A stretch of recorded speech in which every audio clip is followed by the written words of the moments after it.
Hello विद्यार्थी मित्रांनो, पारख study प्लॅटफॉर्मवरती तुमचं स्वागत आहे. मित्रांनो, आपली ही भाषा विषयाची व्हिडिओ सीरीज आहे, ज्याचा उपयोग तुम्हाला येणाऱ्या परीक्षेमध्ये होईल. मित्रांनो, हा आपला व्हिडिओ नंबर 2 असेल. या व्हिडिओमध्ये आपण 2018 या पेपरचा भाषा विषयाचा सेक्शन पाहूयात. चला मग वेळ न घालवता आपण आजच्या सेशनला सुरुवात करू. तर विद्यार्थी मित्रांनो 1 ते 3 साठी तुम्हाला एक उतारा दिलेला आहे. तर हा उतारा वाचून तुम्हाला योग्य प्रश्नाची उत्तरे द्यायची आहेत. बघा उतारा आहे, उन्हा उतरणीला लागली, पक्षी घराकडे परतू लागली. झाडावर देखील खूपशा पक्ष्यांची घरटी होती. त्यांनी जेव्हा परतल्यावर पाहिले की एक आगंतुक पाहुणा आपल्या झाडावर आरामात विश्रांती घेत बसला आहे. तेव्हा अगोदर तर ते बिचकले, मग तो पाहुणा बोलतो की हे बघायला हळूहळू त्याच्याभोवती गिरट्या घातल्या, किलबिलाट केला, पण चेंडू कसला वसतात तोंडातून चक्कर शब्द त्याने काढला नाही. त्याला वाटले आपण गप्प राहिलो म्हणजे आपल्या निरुपद्रवी समजून कोणी त्रास देणार नाही. तर विद्यार्थी मित्रांनो, या उत्तरावर तुम्हाला पहिला प्रश्न विचारला होता, पाहुणा झाडावर येण्याची वेळ कोणती आहे? तर तुम्हाला परिच्छेदाची पहिली ओळ दिली, उन्हे उतरणीला लागली, पक्षी घराकडे परतू लागली. उन्हे उतरणीला लागला म्हणजे संध्याकाळचा हा काळ असेल, त्यामुळे पर्याय क्रमांक 4 उत्तर बरोबर आहे. दुसरा प्रश्न आहे, आगंतुक पाहुणा कोण आहे? तर मुलाने मारलेला चेंडू हा आगंतुक पाहुणा आहे. पर्याय क्रमांक 1 हे उत्तर बरोबर आहे. 3 नंबरचा प्रश्न आहे, पुढीलपैकी कोणत्या शब्दाचा समानार्थी शब्द उतार्यात आला नाही? तर बघा अतिथी, अतिथी म्हणजे पाहुणा, हा आपण आलेला आहे. त्यानंतर द्विज, द्विज म्हणजे आपण त्यांना पक्षी म्हणतो, आपण आलेला आहे.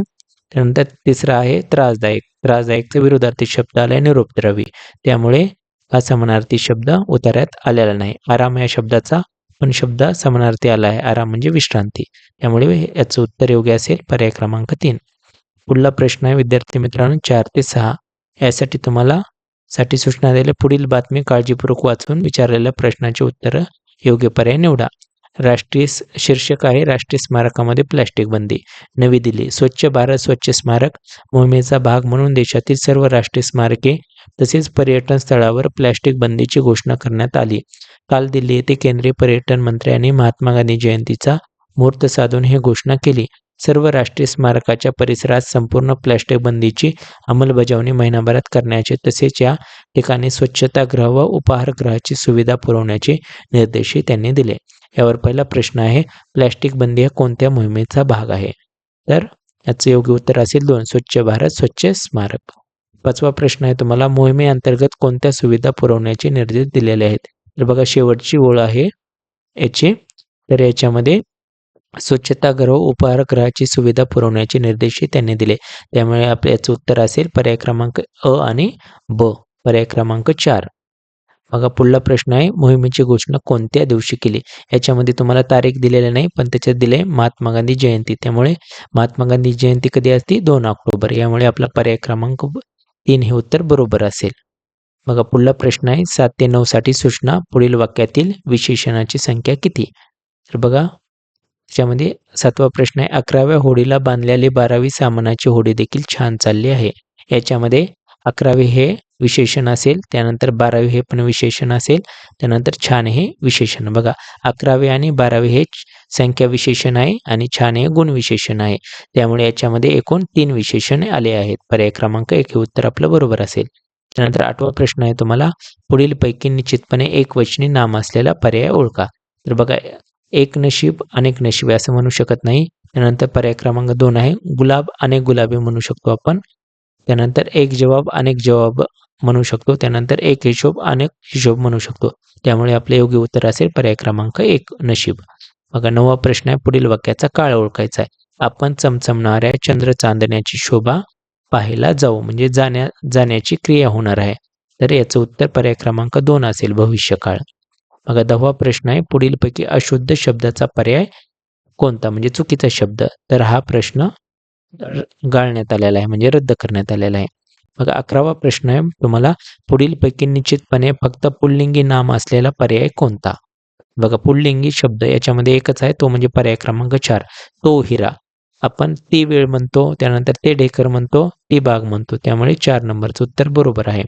12वा प्रश्न आहे, अचानक आलेल्या टोळधाडीने पिकांचा टिंबटिंब झाला. वरील वाक्य अर्थपूर्ण होण्यासाठी योग्य पर्याय निवडा. बघा नंबर 1 श्री गणेशा करणे, नंबर 2 निगराणी करणे, नंबर 4 बंदोबस्त करणे, नंबर 4 पन्ना उडवणे.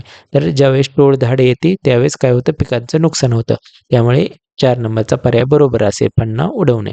त्यानंतर 13वा नंबरचा प्रश्न आहे तुम्हाला, चौकटीतील अक्षरे जुळवून तयार होणाऱ्या म्हणीतील डावीकडून 7वे अक्षर कोणते? तर बघा, या चौकटीतील अक्षर जोडून आपल्याला मन तयार करायचे आहे. बघा, मन काय तयार होईल, तर तळे राखील तो पाणी चाकील. तळे राखील तो पाणी चाकील. याच्यातलं आपलं डावीकडून 7वं अक्षर कोणतं असं विचारलंय. तर बघा, 7वं अक्षर कुठलं येईल? 1, 2, 3, 4, 5, 6 आणि 7 पा येईल. तर त्यामुळे आपलं पर्याय क्रमांक 1 हे उत्तर बरोबर असेल. बघा, पुढला प्रश्न आहे तुम्हाला 14 आणि 16 साठी सूचना. पुढील सुसंगत परिच्छेदाची 3 वाक्ये दिली आहेत.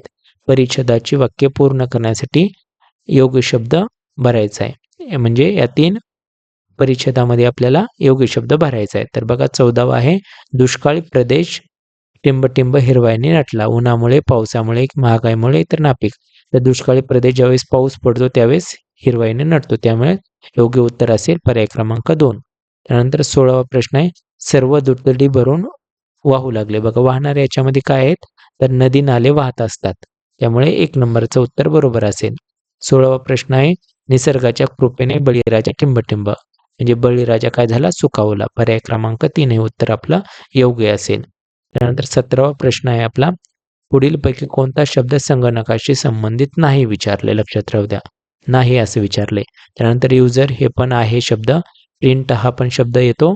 त्यानंतर न्यूजपेपर येणार नाही, म्हणजे वर्तमानपत्र. पर्याय क्रमांक 3 हे उत्तर योग्य असेल आपलं. त्यानंतर 18वा प्रश्न आहे, गटात न बसणारा शब्द ओळखा. बघा, तुरंग, अश्व, वारू आणि कुंजर. बघा, अश्व म्हणजे घोडा, तुरंग म्हणजे पण घोडाच आणि वारू म्हणजे पण घोडा. त्यामुळे हे 3 समानार्थी शब्द आहेत. त्यानंतर या प्रश्नाचं योग्य उत्तर असेल कुंजर हा, म्हणजे पर्याय क्रमांक 4. बघा, 19वा प्रश्न आहे, शिक्षा या शब्दाचा विरोधार्थी शब्द निवडा. बघा, शिक्षा याचा विरोधार्थी शब्द काय येईल? पर्याय क्रमांक 2 बक्षीस.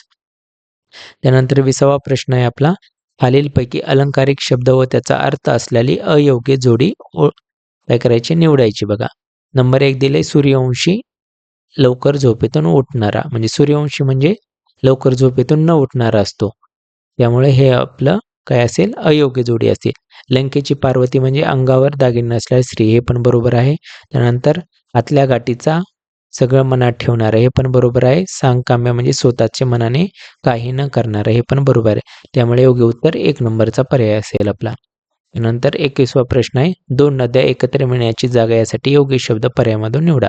याचे योग्य उत्तर असेल संगम. 2 नद्या एकत्र येतात त्याला आपण संगम असं म्हणतो. त्यानंतर 22वा प्रश्न आहे, खालीलपैकी समूहदर्शक शब्द कोणत्या नामासाठी वापरला जातो? हे पर्यायातून निवडा. बघा, मांदियाळी. मांदियाळी कोणाची असते? भक्तांची मांदियाळी असते. जसं धान्याची रास असते, करवंदाची जाळी असते, सैनिकाची काय असते? पथक असतं. त्यानंतर याचे योग्य उत्तर काय येईल? भक्तांची मांदियाळी. बघा, 23वा प्रश्न आहे तुमच्यासाठी, पुढीलपैकी पिल्लूदर्शक शब्दाची चुकीची जोडी असलेला पर्याय ओळखायचा. बघा, गायचं वासरू असतं, हे पण बरोबर आहे. हरणाचं शावक किंवा पाडसं असतं, हे पण बरोबर आहे. 3 नंबर, वाघाचा बछडा असतो, हे पण बरोबर आहे. त्यानंतर मेंढीचं या ठिकाणी करडू दिलंय, हे चुकीचं आहे. मेंढीचं काय असतं? कोकरू असतं. या ठिकाणी करडू दिलंय, त्यामुळे हे 4 नंबरचं चुकीचं असेल. त्यानंतर 24वा प्रश्न आहे, पुढीलपैकी कोणत्या पर्यायातील अक्षरे योग्य क्रमाने जुळवली असता वीज या अर्थाचा शब्द तयार होईल? बघा, पर्याय क्रमांक 2 हे उत्तर असेल. याच्यामध्ये सौदामिनी म्हणजे वीज या शब्दाचा काय आहे? समानार्थी शब्द येतो. सौदामिनी म्हणजेच काय? वीज. बघा, 25वा प्रश्न आहे, माझ्या भावाला कारल्याचा भाव जास्त वाटला. या वाक्यातील अधोरेखित शब्दाचा योग्य अर्थ पर्यायामधून ओळखायचा. बघा, या ठिकाणी भावाचा अर्थ काय होईल? दर. पर्याय क्रमांक 3 हे योग्य आपलं उत्तर असेल. मित्रांनो, व्हिडिओ आवडला असेल तर व्हिडिओला लाईक करायचं आहे. तसंच आत्तापर्यंत जर तुम्ही चॅनलला सबस्क्राईब केलं नसेल तर चॅनलला नक्की सबस्क्राईब करा. त्यासोबतच आपल्या होतकरू मित्रमित्रांसोबत हा व्हिडिओ नक्कीच शेअर करा. अशा नवीन नवीन व्हिडिओचा एकच प्लॅटफॉर्म म्हणजे पारख स्टडी प्लॅटफॉर्म. इथे होईल तुमची खरी पारख. थँक्यू.